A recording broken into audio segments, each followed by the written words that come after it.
Have you ever clung to something so tightly that it slipped right through your fingers? Picture this. You chase after your dreams, your desires, your goals, but the harder you hold on, the more elusive they become. It's a paradox, isn't it? In the world of Stoicism, there's a radical idea that challenges everything we think we know about attraction and desire. What if I told you that the key to achieving your deepest aspirations lies not in desperate pursuit, but in letting go? Imagine standing at the edge of a cliff, the wind whipping through your hair, and below you, a vast ocean of possibilities. You can jump in and swim freely, but first, you must release your grip on what's holding you back. This isn't just a catchy phrase. It's a profound truth woven into the fabric of Stoic philosophy. So, what does it mean to let go? Is it about giving up? Or is it about finding strength in detachment? The answers lie in understanding how our desires can trap us, and how, paradoxically, releasing them can bring us closer to the life we truly want. Stay with me as we dive deep into these timeless principles and uncover the Stoic secrets that can transform your approach to desire. Before we begin, don't forget to like our content, and if you haven't subscribed to the channel yet, I'd like to invite you to subscribe. The principle of indifference, I've often found myself caught up in situations that spiral out of my control. It's a familiar tale for many of us, right? The Stoics had an interesting take on this, the principle of indifference. They emphasized the importance of distinguishing between what we can control and what we cannot. It's a liberating realization when you think about it. Imagine the weight that lifts off your shoulders when you stop worrying about the opinions of others or the unpredictable nature of life itself. When we focus on things we can influence, our energy becomes more purposeful. Take a moment to consider your daily life. How much time do you spend fretting over events that are simply beyond your grasp? By practicing this principle, I've learned to let go of those worries. What remains are the choices I can make and the actions I can take. It's not about being indifferent to life. It's about being selective in what we invest our emotional energy in. This principle encourages a mindset shift, turning our attention inward. Instead of being tossed around by the whims of fate, we become the sailors of our own ships, navigating toward calmer waters. It's a practice that requires constant reflection, but the peace that follows is worth every effort. The more I embrace this concept, the more resilient I feel in the face of life's inevitable challenges. Moreover, it's not just about personal peace. This principle has social dimensions too. In our interactions, understanding what we can and cannot control leads to healthier relationships. I've learned that I can't change someone's thoughts or feelings, but I can choose how I respond to them. This awareness fosters empathy and reduces frustration, creating a space for genuine connection. Ultimately, acknowledging the principle of indifference has transformed my perspective. It's a reminder that life is a complex tapestry of events, some within our reach and others not. By focusing on the former, we can cultivate a sense of agency and purpose that empowers us to navigate life with grace and understanding. The Art of Detachment now, let's dive into something that has truly changed my life, the Art of Detachment. Initially, the idea of letting go felt counterintuitive. After all, aren't we conditioned to hold on to what we have, to cling to our possessions and relationships? But the more I explored this concept, the more I understood that true peace lies in learning to release our grip on these attachments. Detachment doesn't mean indifference or apathy. Rather, it's about recognizing that our happiness shouldn't depend on external factors. When I learned to detach from the need for control, I started to experience a remarkable shift in my perspective. It's liberating to realize that we can appreciate things without being bound to them. I began to enjoy moments and relationships for what they were, free from the anxiety of ownership or expectation. This practice of detachment has profound implications for our mental well-being. By relinquishing our attachment to outcomes, we create space for growth and new experiences. I've found that when I stop fixating on what I think I need, I become more open to the unexpected opportunities that life presents. It's a dance with the universe, where we learn to flow rather than force our way through. Moreover, detachment can improve our relationships. When we stop expecting others to fulfill our needs or desires, we cultivate deeper connections based on acceptance rather than obligation. It's about appreciating others for who they are, not what they can give us. I've noticed that my friendships have become richer and more authentic since I embraced this mindset. In essence, mastering the art of detachment has been a journey of self-discovery. It's about finding freedom and letting go, which paradoxically leads to a more fulfilling life. As I continue to practice this art, I feel more at peace with myself and my surroundings, ready to embrace whatever comes next. The value of acceptance is another powerful concept that has shaped my outlook on life. It's easy to resist reality, to wish things were different, but I've learned that acceptance is the key to unlocking new opportunities. The moment I started accepting situations as they are, rather than how I wish them to be, my perspective shifted dramatically. Think about it. When we resist reality, we only create more suffering for ourselves. I remember a time when I was fixated on a specific outcome, and when it didn't happen, I felt crushed. But when I chose to accept the situation, I noticed something remarkable. New doors began to open, and unexpected paths emerged. Acceptance doesn't mean giving up. It's about recognizing the present moment for what it is and allowing ourselves to adapt. This mindset has profound implications for personal growth. By accepting where I am in life, I can identify what needs to change and what I can work toward. It's like shedding a heavy coat that I've been dragging around. Suddenly, I have the energy and clarity to pursue new goals, all because I embraced my current reality rather than fighting against it. Moreover, acceptance fosters resilience. Life is full of ups and downs, and when we learn to accept the lows, we become more equipped to handle challenges. I've found that when I accept setbacks as part of the journey, I can bounce back more quickly and with a clearer mind. It's a powerful reminder that every experience, good or bad, contributes to our growth. Ultimately, the value of acceptance lies in its transformative power. It's about letting go of the need to control and allowing life to unfold. As I continue to practice this principle, I discover new strengths within myself and a deeper appreciation for the journey itself. The cycle of attraction and repulsion. Next up is the intriguing dynamic of the cycle of attraction and repulsion. It's fascinating how the things we desire intensely can sometimes lead to feelings of resistance. I've experienced it firsthand. The more I want something, the more elusive it seems. This cycle can be frustrating, but understanding it has helped me navigate my desires with greater awareness. When we cling to our desires, we inadvertently create resistance. It's like trying to hold onto water with tightly clenched fists. The more desperately we grip, the more it slips away. I've learned that when I approach my desires with an open hand, I can enjoy the experience without the pressure of possession. This subtle shift has made a world of difference in how I pursue my goals. Furthermore, this cycle teaches us about balance. It's essential to desire without becoming overly attached. I've found that when I allow myself to want something while remaining open to whatever may come, I create a healthier relationship with my aspirations. This balance invites flow into my life, allowing opportunities to manifest in unexpected ways. The cycle of attraction and repulsion also has a profound impact on relationships. When we desire someone too intensely, we can inadvertently push them away. I've seen this play out in my own life, where the need for closeness creates pressure that ultimately results in distance.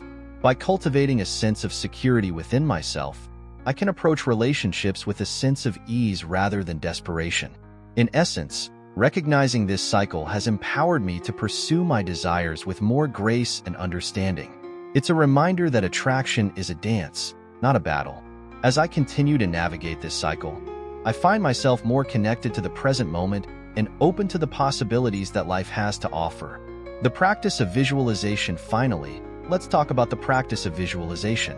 This technique has been a game changer for me in understanding what I truly want without becoming overly attached to the outcomes. Visualization isn't just about daydreaming. It's a purposeful exercise that helps clarify our goals and aspirations. When I first started practicing visualization, I was skeptical. However, as I delved deeper, I discovered its transformative power. By vividly imagining my desired outcomes, I could connect with my deepest intentions. It's a way of painting a mental picture of what I want to achieve, allowing me to experience the emotions associated with those goals. This connection fuels my motivation and guides my actions. What's crucial, though, is to maintain a sense of detachment from the specific results. I've learned that while it's essential to visualize what I want, it's equally important to remain open to how it might manifest. Life has a knack for surprising us, and the ability to let go of rigid expectations has allowed for more organic growth. Moreover, visualization serves as a powerful tool for self-reflection. It encourages me to ask questions about my desires and motivations. Why do I want this particular goal? What does it represent in my life? This introspection fosters a deeper understanding of myself and helps align my actions with my true values. In conclusion, the practice of visualization has enriched my journey of self-discovery and goal setting. It's a reminder that our thoughts and intentions shape our reality. By visualizing with clarity and purpose, while remaining open to the unfolding of life, I can navigate my path with confidence and clarity. The role of gratitude, I've come to realize that gratitude is not just a warm feeling. It's a powerful force in our lives. Every time I take a moment to appreciate what I already have, I notice a shift in my perspective.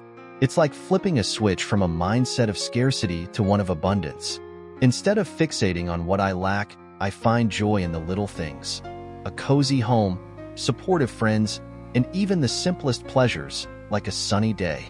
This practice of gratitude has a magical way of attracting more positive experiences into my life. When I actively cultivate gratitude, I start to see the world through a different lens. It's as if I'm tuning into a frequency that resonates with positivity. I've noticed that when I express genuine appreciation, whether it's for a hot cup of coffee or a kind word from a colleague, I feel happier and more fulfilled. This sense of fulfillment doesn't just stop with me. It ripples outward, influencing my interactions with others.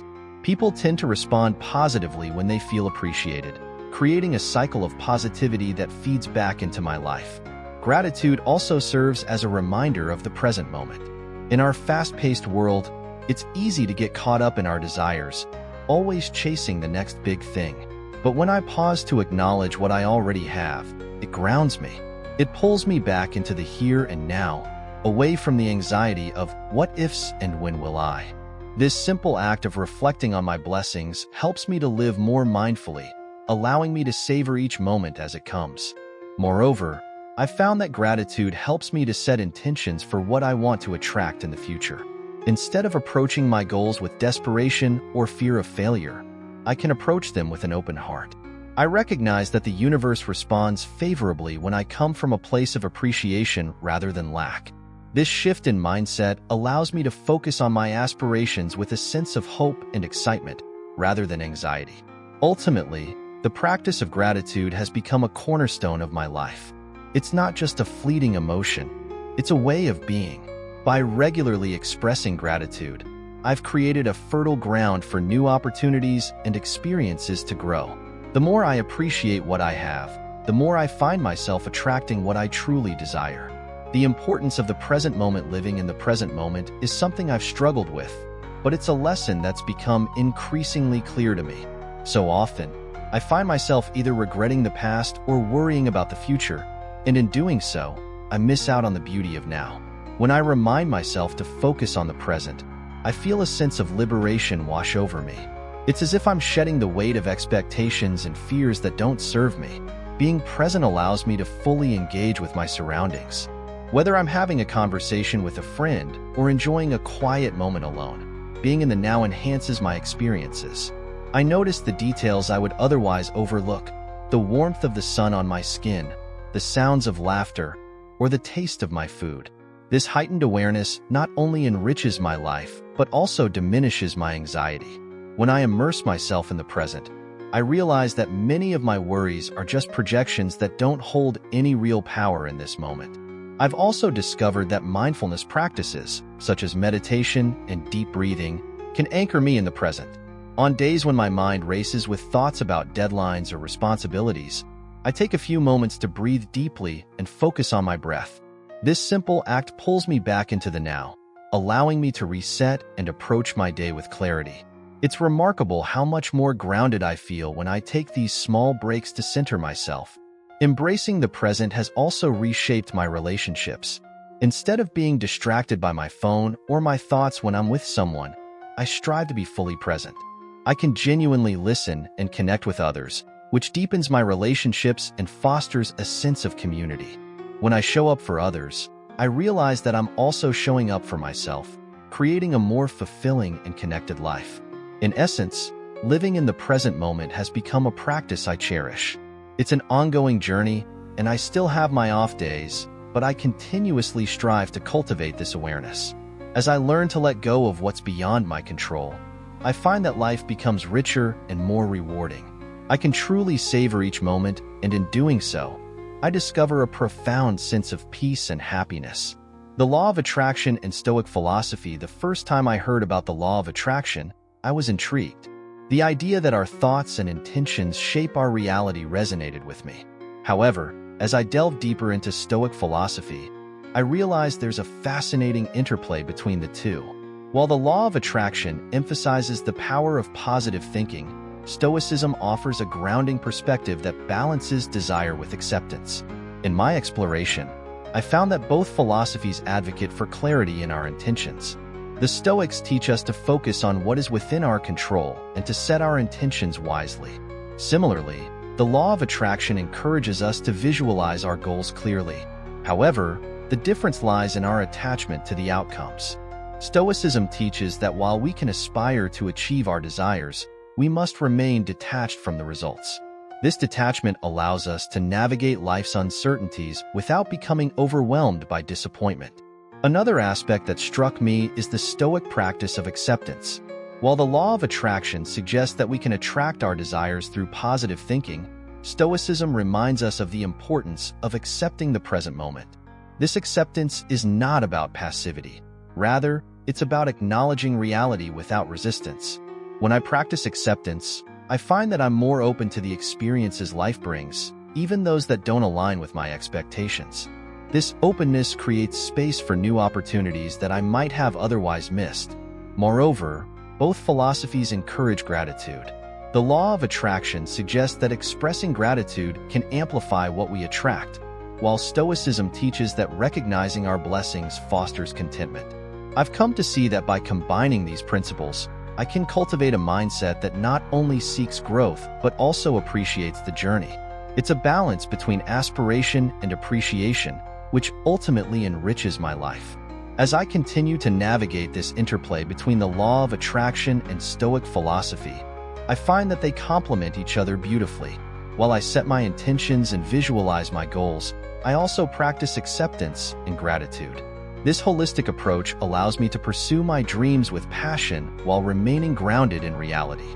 In doing so, I cultivate a more fulfilling and resilient life where I can attract what truly matters to me.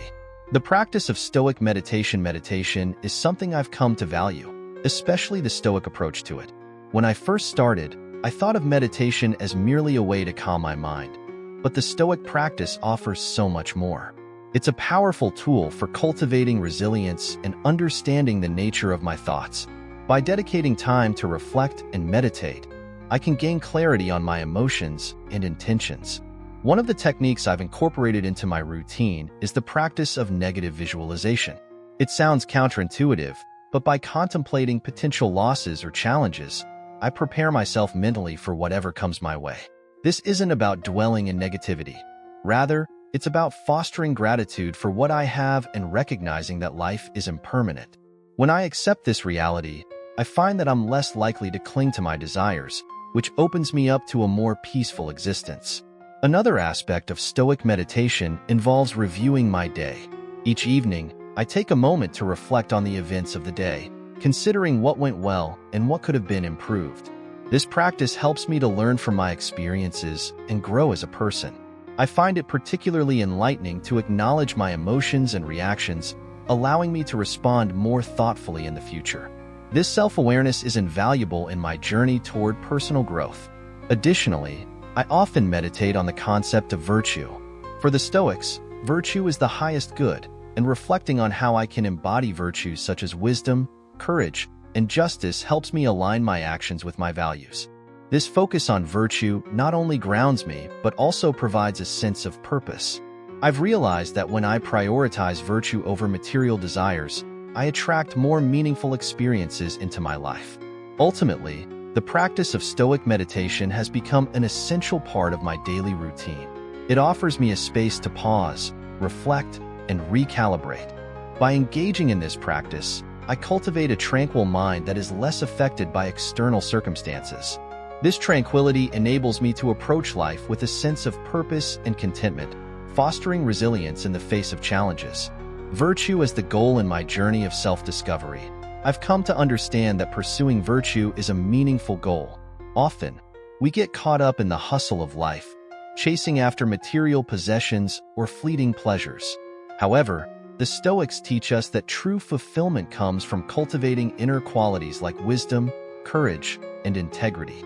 This shift in focus has transformed the way I view success and happiness. When I prioritize virtue, I find that my actions align more closely with my values. This alignment brings a sense of peace and authenticity that material pursuits can never provide. For instance, when I choose to act with kindness or honesty, I experience a deep sense of satisfaction that transcends any external validation. It's in these moments that I realize the true essence of living a virtuous life is about contributing positively to the world around me. Moreover, the pursuit of virtue encourages me to reflect on my decisions and their impact. I often ask myself whether my actions are driven by self-interest or a genuine desire to do good. This introspection allows me to make more conscious choices. The effect of self-love, there's something profoundly transformative about self-love that I've come to appreciate over the years. It's not just a trendy notion, it's foundational. When I genuinely love and accept myself, I notice a shift in how I interact with the world. It's like flipping a switch that lights up everything around me. I become more open to positive experiences and relationships. The energy I emit, one of confidence and authenticity, naturally attracts people and opportunities that resonate with my elevated vibe. It's almost as if self-love acts as a magnet, drawing in all the good things I didn't even know I was missing. But let's be real for a second. Embracing self-love isn't always easy. There are days when I struggle with self-doubt and negative thoughts, and it's on those days that I have to remind myself of my worth. I've learned that nurturing self-love requires conscious effort. I make it a point to engage in affirmations, practice gratitude, and celebrate even the smallest victories. These small acts build a reservoir of self-confidence that spills over into my interactions, making me more appealing to others. When you believe you're worthy of good things, it becomes easier for others to believe it too. Self-love also creates boundaries that protect my peace. I've realized that when I truly value myself, I'm less likely to tolerate negativity or toxic relationships. The people I attract into my life reflect the love and respect I have for myself. I find that I'm drawn to those who uplift me, and in turn, I bring that same energy to them. This dynamic fosters a healthy, supportive environment where we all thrive. It's like creating a circle of positivity that continuously expands. Moreover, self-love cultivates resilience. When setbacks occur, which they inevitably do, I approach them with a mindset rooted in compassion for myself. Instead of spiraling into self-blame or despair, I acknowledge my feelings and remind myself that it's okay to stumble. This resilience not only helps me bounce back, but also attracts others who appreciate my strength and vulnerability. It's a powerful cycle.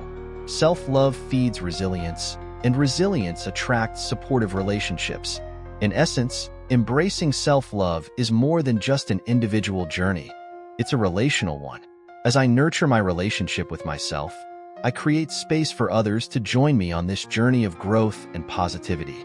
It's a beautiful reminder that the love we cultivate within ourselves has the power to shape our external reality.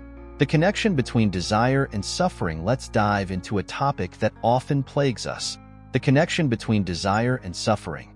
I've spent a fair amount of time reflecting on how my intense desires can lead to unnecessary pain. It's almost ironic when you think about it. The very things we crave can turn into sources of distress. For instance, when I yearn for something, be it a job, a relationship, or a material possession, I can find myself in a state of constant longing. This yearning can morph into anxiety and disappointment, especially when things don't unfold as I imagined. I've realized that the more I cling to my desires, the more I set myself up for suffering. It's a tough pill to swallow. I often find myself in a tug-of-war between wanting something intensely and the fear of not getting it. This conflict can lead to a cycle of disappointment, where each unmet desire chips away at my happiness. Recognizing this pattern has been pivotal for me.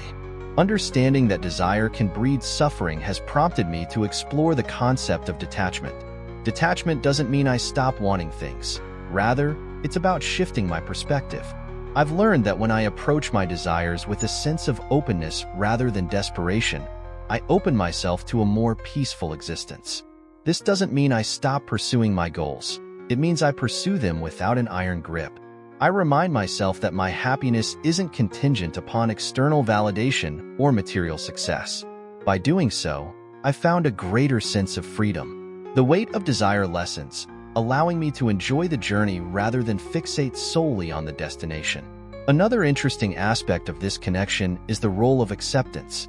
When I accept that life is unpredictable and that desires may not always manifest, I alleviate some of the suffering that comes with attachment. Acceptance doesn't mean resignation. It means recognizing what is and finding peace within that reality.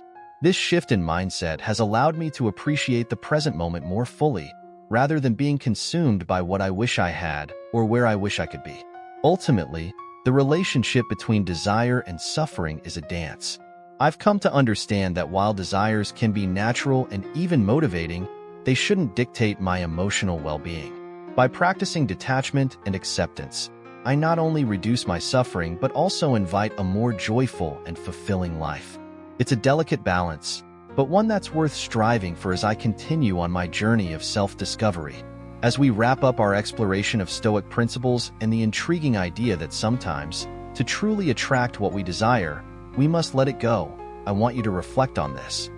What are you holding on to that might be holding you back? Imagine the freedom that comes from releasing that tight grip. Think about it. When we obsess over our desires, we often push them away. By embracing detachment, we create space for new opportunities and perspectives. Isn't it fascinating how letting go can actually bring us closer to what we truly want? So, I challenge you. This week, identify one thing you're clinging to, whether it's a goal, a relationship, or even a fear. What would happen if you just relaxed your grip? What doors might open if you allow the universe to work its magic? Remember, the Stoics taught us that our power lies in our responses, not our circumstances. Are you ready to take that leap? Share your thoughts in the comments below. I'm eager to hear your experiences and insights. And don't forget, the journey doesn't end here. Keep questioning, keep reflecting, and keep embracing the art of letting go. Thank you so much for watching the video. If you found value in the content, I encourage you to subscribe to the Millennial Stoicism channel. Let's build a community where we can all grow together in wisdom and resilience. If this message resonated with you, please write "Let it go" in the comments. Don't forget to share this video with your friends and family. They might find it just as enlightening as you did. Reflection from Marcus Aurelius. Have you ever clung to something so tightly that it slipped right through your fingers? Imagine this. You're gripping a handful of sand, convinced that holding on will keep it from escaping. But the tighter you squeeze, the more it slips away. This paradox is at the heart of Stoicism. The more we desire something, the more it eludes us. True power lies not in possession, but in the art of letting go. By releasing our grip, we open ourselves to new possibilities. Let go and trust in the process of life, for in detachment, we find our greatest strength. See you in the next video.